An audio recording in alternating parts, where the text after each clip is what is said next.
In this video, let's take a look at how to use Style Manager in our project. To locate the Style Manager, go to Tools on your menu. Under Site Tools, let's go to Style Manager. This opens a window, and we have three categories. We have General Styles, Hyperlink Styles, Gradient Styles. Under General Styles, most of the styles over here are styles that are going to be applied to text. You can go ahead and use this heading styles from heading 1 to heading 6, or you can customize your own styles. To add a style, simply click on the Add button at your right hand side, and the first on the list you see is Style Names. You can go ahead and change the name of your style. In this case, I'm going to use Google_web font. There are tons of categories over here. The first on the list is General, and under General we have Custom Styles. This is where you are going to input your custom styles. We'll take a look at how to use that very soon. We have margins and we have paddings. Under Border, we have border color, border radius, border styles, border width. We have background, we have font, we have shadow, we have text shadow, we have animation.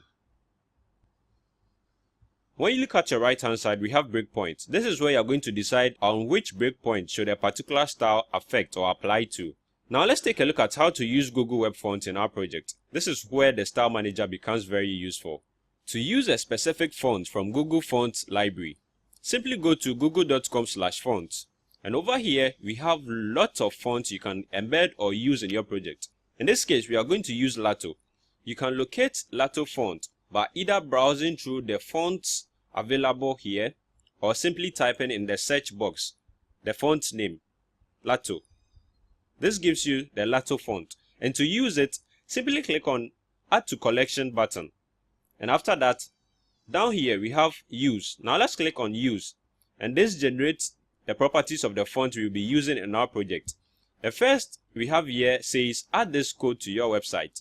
Now let's click on this code, right click on it and select copy. Let's come to our project, and in our project let's go to Page. Under Page, let's go to Site HTML. We are going to paste this code between the head tags of our project. Go ahead, right click and select Paste. Click on OK. Let's come back to Google Font. When you scroll down a little bit, it says integrate the font into your CSS. Right click on this, select this code we have here, right click on it and select Copy. Let's come back to our project, and in this case we are going to go to Tools. Under Tools we go to Style Manager, and under Style Manager we go to the font we just created. We hit on Edit and paste the code we got here. Now let's scroll down a little bit to the font where we have our font.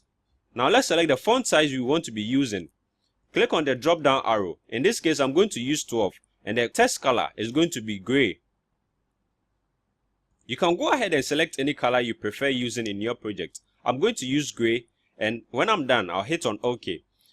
Let me click on OK as well, and let me go back to the toolbox. Under toolbox I'll locate the text 2 object. Let me draw on an empty space in the canvas and populate this with some text. I'll click on the lorem ipsum, and I'm going to use 10 words. I'll then highlight this and apply the Google font style I selected in our project to it. To do so, simply go to Styles. Under Styles, hit on the drop down arrow and locate your font or the style you just created. In our case, I created Google Web Font. I'll simply click on it, and you realize some change occurred here. To appreciate this change better, now let's preview it in our browser. I'll hit on F5, and if you realize this font looks just like what we saw at Google Web Font. To be sure, let's right click on it and go to Inspect. Under Inspect, let's go to Font and see if we can see the font family. To do so, I scroll down a little bit, and over here we have font family, and if you can see, we have Lato as the font family we are using in our project. So that is how you can add Google Web Fonts to your project.